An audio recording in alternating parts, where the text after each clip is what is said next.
Hello dear students, आज मैं आपके साथ क्लास 12th के 4th यूनिट केमिकल काइनेटिक्स को डिस्कस करने जा रहा हूँ। इसका फर्स्ट लेक्चर है। केमिकल काइनेटिक्स बोर्ड क्लासेस के अंदर और कंपटीशन एग्जाम्स में बड़ा इम्पोर्टेंस रखता है। ये चैप्टर बड़ा इंटरेस्टिंग चैप्टर है। थियोरेटिकली न्यूमेरिकल्स भी हैं और ग्राफिकल रिप्रेजेंटेशन है। इन सभी की वजह से बड़ा इंटरेस्टिंग और बड़ा ही मतलब अंडरस्टैंडेबल चैप्टर है, जिसको आप बड़े इजी वे में समझ सकते हैं। तो chapter is chemical kinetics.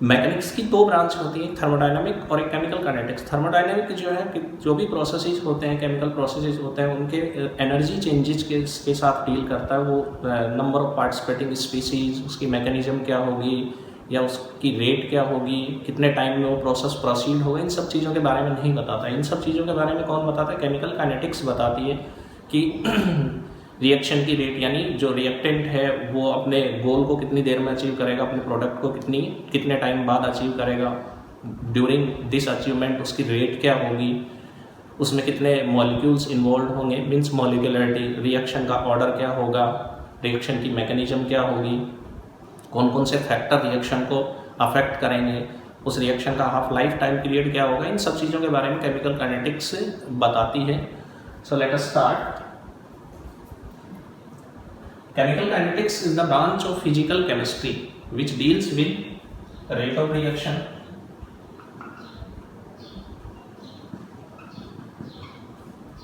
order of the reaction, molecularity of the reaction,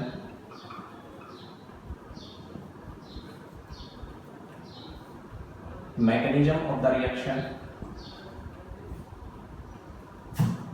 number of species involved during reaction. Species may be atoms, may be ions, may be molecules. Factors affecting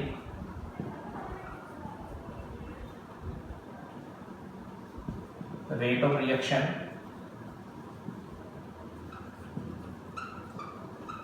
half life time period, इन सब चीज़ों के बारे में chemical kinetics बताती है। On the basis of rate of reaction, chemical reactions are mainly categorised into 3 categories. कुछ reaction ऐसी होती हैं जो बहुत ज़्यादा फास्ट होती हैं, कुछ रिएक्शन ऐसी होती हैं जो बहुत ज़्यादा स्लो होती हैं, और कुछ मॉडरेट रेट से प्रोसीड होने वाली रिएक्शंस होती हैं। और रिएक्शन स्लो है या फास्ट है या मॉडरेट है, ये डिपेंड करता है जो रिएक्टेंट मॉलिक्यूल्स हैं उनके बीच में जो कॉलिजन्स होती हैं रिएक्टेंट मॉलिक्यूल्स की। अगर मॉलिक्यूल्स के बीच में होने वाली जो कॉलिजन्स हैं वो सभी इफेक्टिव कॉलिजन्स होती हैं। इफेक्टिव कॉलिजन का मतलब है कि जो रिएक्टिंग स्पीशीज हैं वो एक प्रॉपर ओरिएंटेशन में एक दूसरे से कोलाइड करें और कोलाइड करने के बाद वो प्रोडक्ट में कन्वर्ट हो जाए। अगर प्रोडक्ट में कन्वर्ट हो रहा है, इसका मतलब वो कॉलिजन कैसी है? इफेक्टिव कॉलिजन है। तो इस बेसिस पर रिएक्शंस को 3 तरह से कैटेगराइज किया जाता है: fast, slow and moderate. Now, which are fast reactions?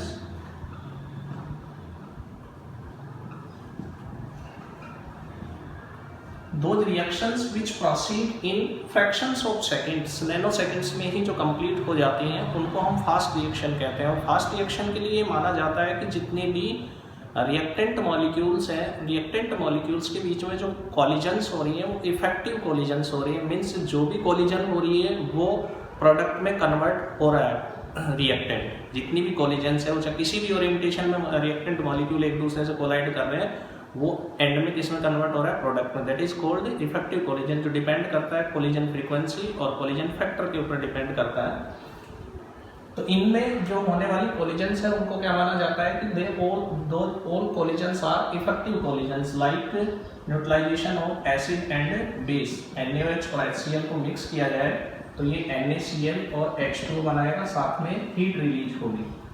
ये reaction nano seconds around 10⁻⁻16 to -14 seconds में ही कंप्लीट हो जाती है। इसी तरह से प्रेसिपिटेशन ऑफ AgCl, AgNO3 और NaCl या HCl इसके अंदर डाला जाए तो इन दोनों की रिएक्शन भी नैनो सेकेंड्स में कंप्लीट हो जाती है। AgCl का वाइट PPT बन जाता है NaNO3। इस तरह से these reactions are known as fast reaction। एक डेली लाइफ में भी हम देखते हैं जो ऑटोमोबाइल्स होते हैं, कार हैं, जो उनके अंदर एयर बैग लगे होते हैं, एयर बैग्स के अंदर भी केमिकल्स होते हैं। This reaction is also considered and fast reaction. उसके अंदर सोडियम एजाइड NaNO3 और Fe2O3 फेरिक ऑक्साइड होता है, जो फ्रैक्शंस ऑफ सेकंड्स में ही रिएक्ट करके और एयर बैग को ओपन कर देते हैं, फ्लैटेंड हो जाता है एयर बैग और जो भी पैसेंजर्स होते हैं उनकी सेफ्टी होती है। तो फास्ट रिएक्शंस का मतलब ये नहीं है कि वो रिएक्शंस को प्रेडिक्ट नहीं कर सकते, वो रिएक्शन भी हमारे लिए यूजफुल है, बट इस चैप्टर के अंदर हम सिर्फ मॉडरेट रेट रिएक्शंस की बात करेंगे। दूसरी हमारे पास स्लो रिएक्शंस। स्लो रिएक्शंस कौन सी रिएक्शन होती हैं जो बहुत ज़्यादा टाइम में कंप्लीट होती हैं, may be many days, may be many months, और बहुत लंबा प्रोसेस भी हो सकता है। इसका एग्जाम्पल है रस्टिंग ऑफ आयरन, जो इलेक्ट्रोकेमिस्ट्री के अंदर हम लोग पढ़ते हैं, कोरोजन ऑफ आयरन या कोरोजन ऑफ मेटल सरफेस। ये बहुत स्लो रिएक्शन होती है और उसकी रिएक्शन की कंडीशंस पर डिपेंड करती है। रस्टिंग ऑफ आयरन के लिए कंडीशंस हमें क्या क्या चाहिए, मॉइस्चर होना चाहिए, डिजोल्व ऑक्सीजन और ह्यूमिडिटी होनी चाहिए। इसके अलावा स्लाइन मीडियम होना चाहिए, एसिडिक मीडियम होना चाहिए। अगर उसको उस तरह की कंडीशंस प्रॉपरली नहीं मिल पाती तो रिएक्शन के प्रोसीड होने में बहुत लंबा टाइम लग जाता है। These are called slow reaction. Generally rusting की जो रिएक्शन है 3 to 7 डेज ऑलमोस्ट उसमें लगते हैं। तो रस्टिंग ऑफ आयरन है जैसे, ये स्लो रिएक्शन है। इसके अलावा greenish layer at copper, copper के ऊपर जो ग्रीनिश लेयर आती है ये स्लो रिएक्शन है।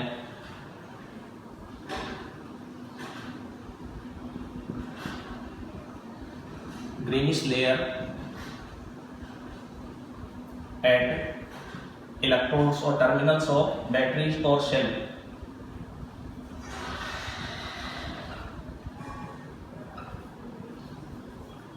ये भी क्या है, एक स्लो प्रोसेस है, इसलिए टाइम बिंग जो है वो इन्वर्टर की बैटरी है या गाड़ियों की बैटरी है वो धीरे धीरे उनका जो EMF है वो कम होता जाता है। क्यों? क्योंकि उसके ऊपर ग्रीनिश लेयर बन जाती है, किसकी? लेड ऑक्साइड की। Similarly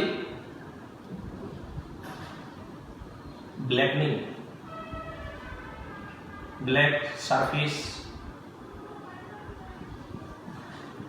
of silver ornament, silver ornaments का जो है वो सरफेस कैसा हो जाता है, ब्लैक हो जाता है। इसी तरह से सिल्वर सल्फाइड का बनना, सिल्वर ऑक्साइड का बनना, these are very slow processes. Nature के अंदर जो है मेलेकाइट्स होते हैं, एजुराइट्स होते हैं, उनकी formation, these are copper carbonate, copper hydroxide के हाइड्राइड्स होते हैं जिनको मेलेकाइट्स या एजोराइट्स कहा जाता है। ये सब बहुत स्लो प्रोसेस होते हैं जिनके प्रोसीड होने में बहुत लंबा टाइम लगता है। इसी तरह से conversion of diamond into graphite, अगर हम थर्मोडायनामिकली प्रेडिक्ट करते हैं तो डेफिनेटली डायमंड का ग्रेफाइट में कन्वर्जन होता है, लेकिन उसको प्रेडिक्ट करना इतना आसान नहीं होता। किसके बेसिस पर? काइनेटिक्स के बेसिस पर। इसलिए मानते हैं कि जो डायमंड है वो डायमंड की फॉर्म में ही रहता है, बट वो किस में कन्वर्ट होता है? बहुत स्लो प्रोसेस से ग्रेफाइट में कन्वर्ट हो जाता है। These are slow reactions. इस चैप्टर में हम जो मेनली बात करेंगे वो है हमारी moderate rate reactions. Moderate rate reactions कौन सी होती है? जो ना तो बहुत ज़्यादा फास्ट होती है ना ही बहुत ज़्यादा स्लो होती है। Like hydrolysis of ester, ester जो है उसका हाइड्रोलिसिस इथाइल एस्टेट का जब हाइड्रोलिसिस करवाया जाता है बहुत इन एसिडिक और बेसिक मीडियम के अंदर। जब एसिडिक मीडियम में हम करवाते हैं रिएक्शन तो इसके अंदर क्या बनता है? कार्बोक्सिलिक एसिड और ethanol. This is called moderate rate reaction. Similarly cane sugar जो होता है उसका हाइड्रोलाइसिस, जिसमें दोनों ही जगह वाटर एक्सेस में प्रेजेंट होता है,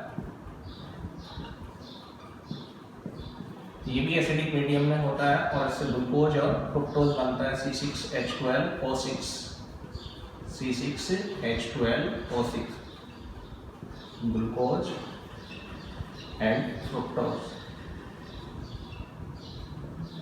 So these are called moderate rate reaction. Now the main topic of the chapter is rate of reaction. अब हम rate of reaction क्या होती है उसके बारे में डिस्कस करेंगे. Now the rate of reaction. Rate क्या होती है रिएक्शन की?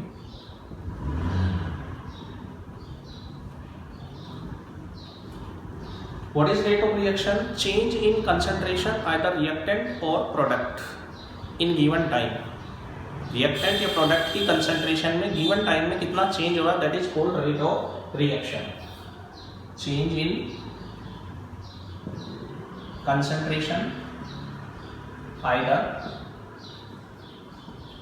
रिएक्टेंट और product is known as rate of reaction. इसको क्या कहते हैं? रेट ऑफ रिएक्शन कहा जाता है. किस तरह से रिप्रेजेंट करते हैं? रेट. इसको कैपिटल आर भी लिख सकते हैं, स्मॉल आर भी लिख सकते हैं. Is given by minus plus delta C upon delta T से भी लिखते हैं और minus plus delta D C upon D T. और थियोरेटिकली कैसे लिखेंगे? Rate is equal to minus plus change in concentration either reactant or product upon given time.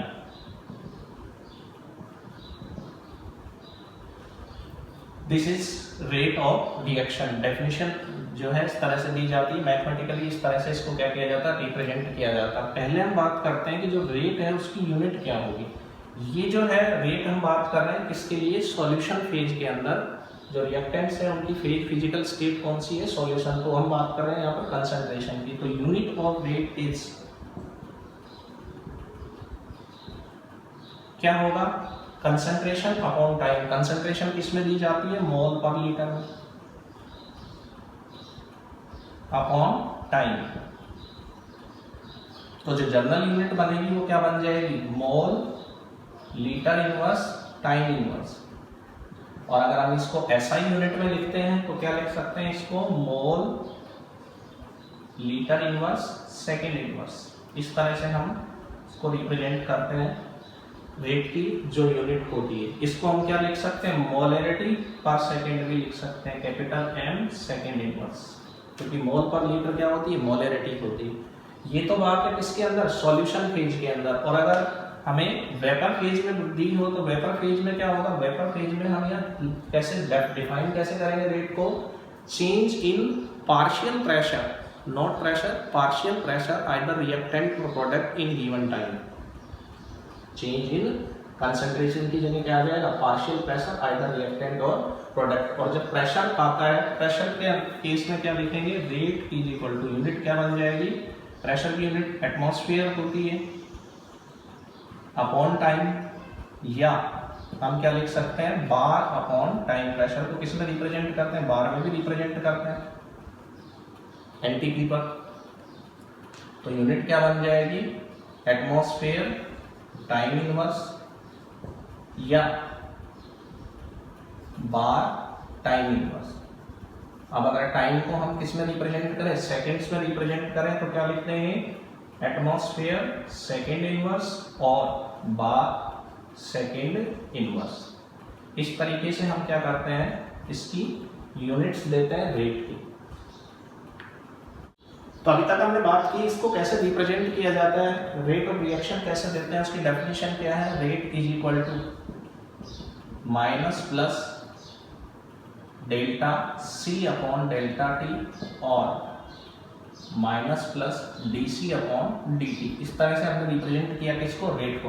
Now what is the significance of this minus and plus? Minus plus हम क्यों लिख रहे हैं? Minus for reactant, reactant के लिए लिया जाता है, प्लस फॉर प्रोडक्ट. रिएक्टेंट के लिए माइनस क्यों लिखते हैं? रिएक्टेंट के लिए माइनस इसलिए लिखते हैं कि अगर मैं ग्राफिकली इसको रिप्रेजेंट करके आपको बताऊं तो आप देखिए, कोई reaction A converted into B है हमारे पास, ये इसका रिएक्टेंट है और ये इसका प्रोडक्ट है। इनिशियली यहाँ पर आप कंसंट्रेशन लेंगे और यहाँ पर आप क्या लेंगे? टाइम लेंगे।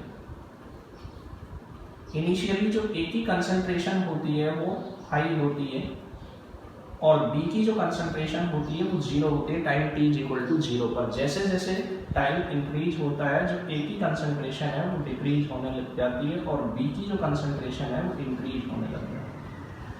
This is reactant and this is product.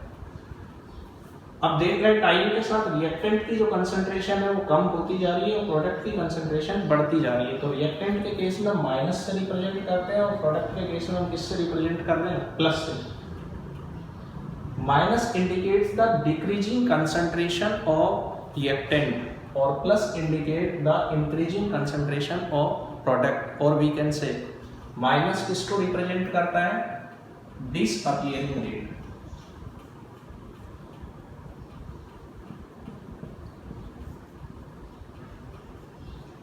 और रिएक्टेंट, और ये किसको रिप्रेजेंट कर रहा है? Appearing rate of product. Reactant की डिसअपियरिंग रेट है क्योंकि रिएक्टेंट लगातार उसकी कंसंट्रेशन कम हो रही है। प्रोडक्ट की अपीयरिंग रेट है कि टाइम के साथ प्रोडक्ट की कंसंट्रेशन लगातार इंक्रीज हो रही है। किसी भी ऑब्जेक्ट की या किसी भी रिएक्शन की जो रेट है वो नेगेटिव नहीं हो सकती। कभी भी हमने ये नहीं सुना कि कोई कार है या कोई बस है वो -50 किलोमीटर पर आवर की स्पीड से चल रही है, कभी भी ऐसा नहीं सुना। रेट जो है वो क्या हो सकती है? स्पीड किसी भी ऑब्जेक्ट की या किसी भी रिएक्शन की 0 हो सकती है या फिर वो पॉजिटिव रहेगी, नेगेटिव कभी नहीं होगी। तो नेगेटिव यहाँ पर बहुत जरूरी है इस चीज को क्लियर करना कि नेगेटिव साइन इंडिकेट कर रहा है सिर्फ डिक्रीजिंग कंसंट्रेशन को, ये मैग्नीट्यूड को अफेक्ट नहीं करता, बस सिर्फ ये बताता है कि रिएक्टेंट घट रहा है रिएक्शन में और प्रोडक्ट बढ़ रहा है।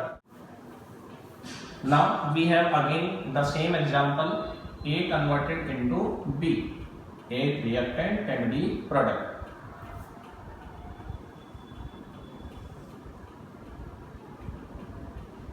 कंसंट्रेशन और टाइम।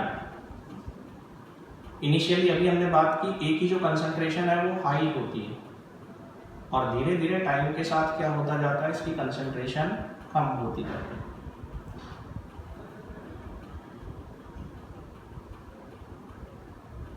इस टाइम इंटरवल में कंसंट्रेशन यहां से यहां तक जो चेंज हुई उसका टाइम इंटरवल हमने लिया। इसमें कितने टाइम में चेंज हुई? t1 टाइम में।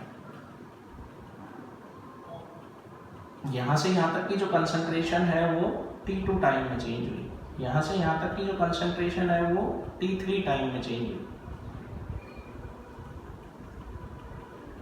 फिर यहाँ से यहाँ तक जो कंसंट्रेशन चेंज है वो t4 टाइम में चेंज हुई। अब एक चीज आपको यहाँ से बहुत क्लियरली समझनी है कि पहली चीज तो रिएक्टेंट धीरे धीरे क्या होता जा रहा है? उसकी कंसंट्रेशन कम होती जा रही है और फर्स्ट में जो यहाँ से यहाँ तक कंसंट्रेशन चेंज हुआ है उसमें टाइम आप देख रहे हैं कम लगा। फिर यहाँ से यहाँ तक जो कंसंट्रेशन चेंज है इससे कम हुआ है और टाइम ज़्यादा लगा। यहाँ से यहाँ टाइम ज़्यादा लगा। फिर कंसंट्रेशन चेंज और कम हो गया लेकिन टाइम और बढ़ गया। फिर कंसंट्रेशन चेंज और कम हो गया लेकिन टाइम और बढ़ गया। इसका मतलब क्या हुआ? इसका मतलब ये हुआ कि during chemical reaction all the time conversion of reactant to product, जो रिएक्शन की रेट है वो एक जैसी नहीं रहती। स्टार्टिंग में रिएक्टेंट्स की कंसंट्रेशन ज़्यादा होती है तो रिएक्शन की रेट भी फास्ट होती है। धीरे धीरे रिएक्टेंट्स की कंसंट्रेशन कम होती जाती है तो रिएक्शन की रेट भी क्या हो जाती है? स्लो हो जाती है। यहाँ से इंडिकेट हो रहा है। इसका मतलब पूरे टाइम रिएक्शन जो रेट है वो एक जैसी नहीं है। तो फिर हम क्या करें? हम स्पीड में जब फिजिक्स में हम बात करते हैं तो स्पीड का मतलब हम क्या मान के चलते हैं? वहाँ एवरेज स्पीड मान के चलते हैं। तो यहाँ पर भी हम किसकी बात करेंगे? एवरेज रेट की बात करेंगे। एवरेज का मतलब क्या हुआ? फॉर एग्जाम्पल एक ट्रेन है, वो 400 किलोमीटर की डिस्टेंस कवर करती है 4 आवर्स। हमने मान लिया कि फर्स्ट 100 किलोमीटर उसने डिस्टेंस कवर की 80 किलोमीटर पर आवर की स्पीड से। फिर उसने नेक्स्ट जो 100 किलोमीटर है वो 110 किलोमीटर पर आवर से। फिर उसने नेक्स्ट 100 जो है वो कितने कवर किया, 90 किलोमीटर पर आवर से। 300 और 400 तक की जो डिस्टेंस है उसने 120 किलोमीटर पर आवर के स्पीड से डिस्टेंस कवर की। इसकी जो एवरेज या 0 से 400 के बीच में जब एवरेज स्पीड की बात कर रहा हूँ तो एवरेज स्पीड कितनी आ रही है, 100 किलोमीटर पर आवर। लेकिन आप देख रहे हैं कि फर्स्ट 100 में सिर्फ उसने 80 ही स्पीड गेन की पर आवर, फिर उसने 110, फिर 90, फिर 120। मीन्स इस पूरे डिस्टेंस में उसकी जो स्पीड है वो एक जैसी नहीं है, डिफरेंट। और यहाँ से यहाँ तक भी फर्स्ट 100 में भी तो जरूरी नहीं है कि वो हमेशा ही 80 किलोमीटर पर आवर से चली, हो सकता है कहीं पर धीरे कहीं पर तेज। तो हमेशा हम किसकी बात करते हैं, एवरेज की बात करते हैं कि हमारी जो डेस्टिनेशन थी A to B उसकी डिस्टेंस कितनी थी, 400 किलोमीटर, टाइम हमें कितना लगा 4 आवर्स का। तो एवरेज स्पीड क्या रही होगी इसमें हम उसकी बात करते हैं। इसी तरह से आप केमिकल रिएक्शन के लिए बात करते हैं कि फर्स्ट 10 मिनट्स में, फिर नेक्स्ट में, फिर उसके बाद कंटिन्यूअसली हम देख रहे हैं कि फर्स्ट 10 मिनट में ये मान लिया, फिर उसके बाद कितने गैप के लिए मान लिया रिएक्शन में, रिएक्टेंट को प्रोडक्ट में कन्वर्ट होने में 15 मिनट या 20 मिनट लगे। तो धीरे धीरे क्या होता जाता है, रिएक्शन की जो रेट है वो स्लो होती जाती है। इसलिए ऐसे केसेस में हम किसकी बात करते हैं, एवरेज रेट की। Now what is average rate?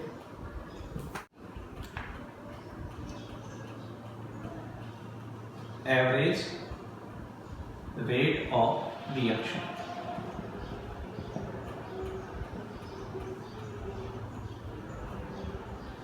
What is average rate?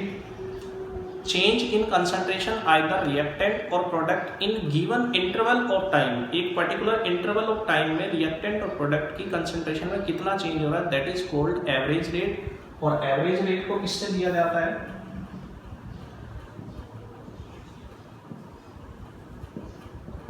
Minus plus delta C upon delta T। Delta C change in concentration, reactant के लिए भी हो सकता है और प्रोडक्ट के लिए भी, और अपॉन डेल्टा T का मतलब टाइम इंटरवल। माइनस प्लस इसको हम लिखते हैं C2 minus C1 upon T2 minus T1। अब फिर मैं इसको ग्राफिकली रिप्रेजेंट करके समझा रहा हूं आपको रिएक्टेंट और प्रोडक्ट के केस में। रिएक्टेंट के केस में अगर हम रिएक्शन क्या माने, A कन्वर्टेड इनटू B ही माने, अगेन इसको ये आपका रिएक्टेंट और ये प्रोडक्ट, ये टाइम, और यहाँ पर आप ले लेंगे concentration.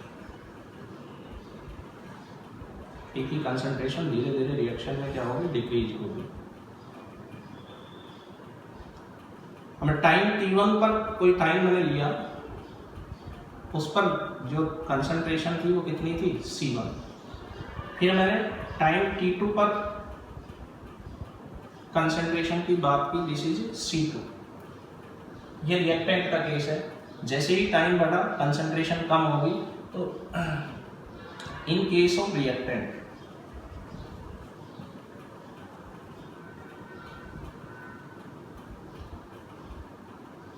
Average rate is given. Reactant के केस में हम क्या लेते हैं, माइनस लिखते हैं, इसमें माइनस प्लस का भी हमने बात की थी। यहाँ पर ये क्या लिखा जाएगा, C2 माइनस C1 ही लिखेंगे, यहाँ इसको चेंज नहीं करेंगे। It is always C2 minus C1। C2 means time T2 पर, बाद वाले टाइम पर कंसंट्रेशन रिएक्टेंट की या प्रोडक्ट की, और C1 का मतलब है पहले जो कंसंट्रेशन है, upon T2 minus T1। Similarly अगर मैं प्रोडक्ट की बात करूंगा तो प्रोडक्ट के केस में कंसंट्रेशन अपॉन टाइम। प्रोडक्ट की कंसंट्रेशन टाइम के साथ क्या होती है, इंक्रीज होती है।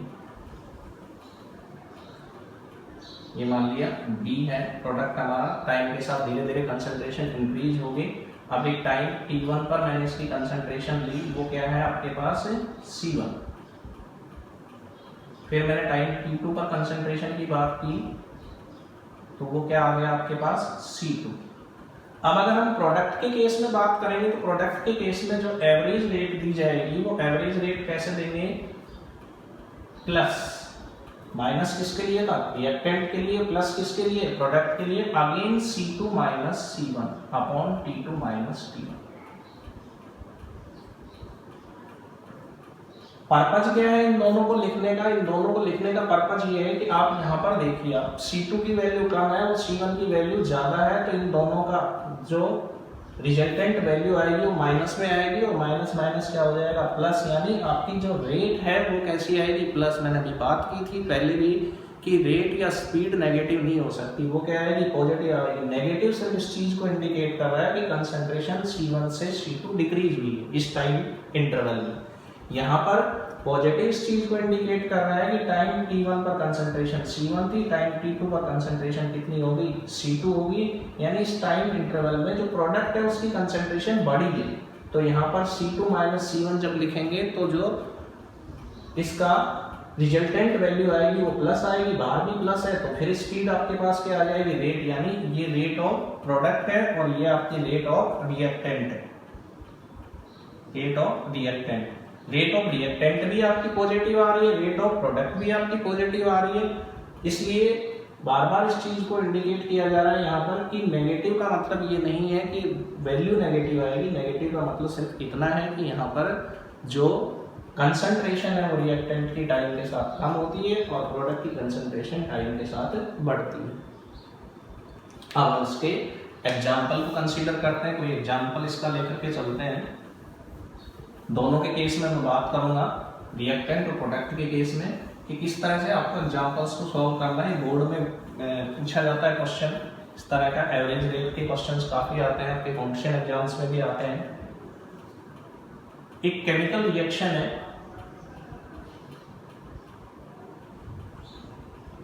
For a chemical reaction concentration of reactant become 0.5 molar to 0.3 molar.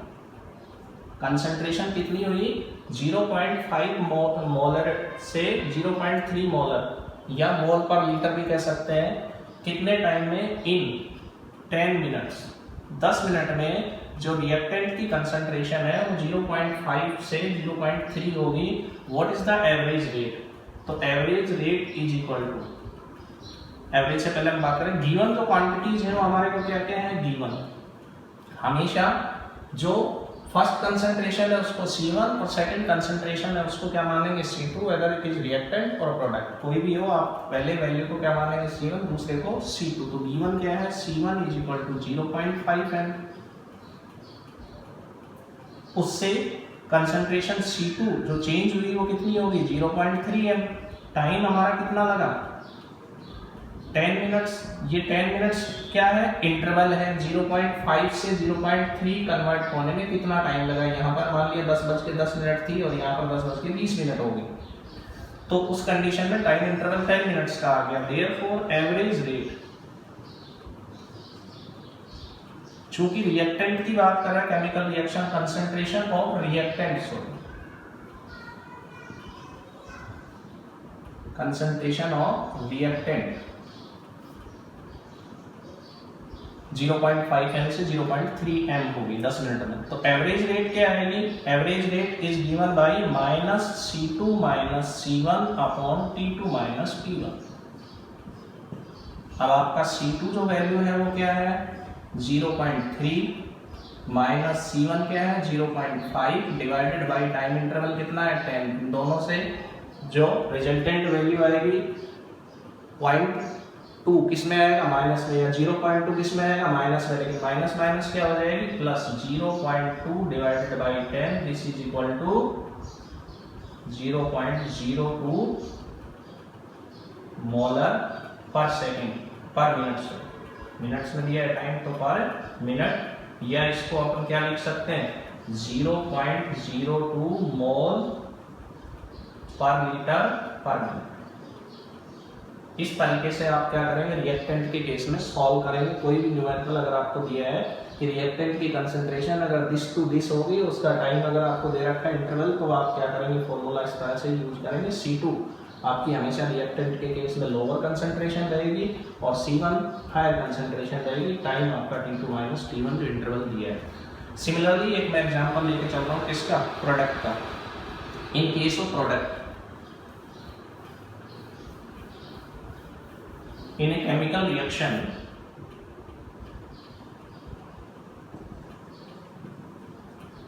concentration of product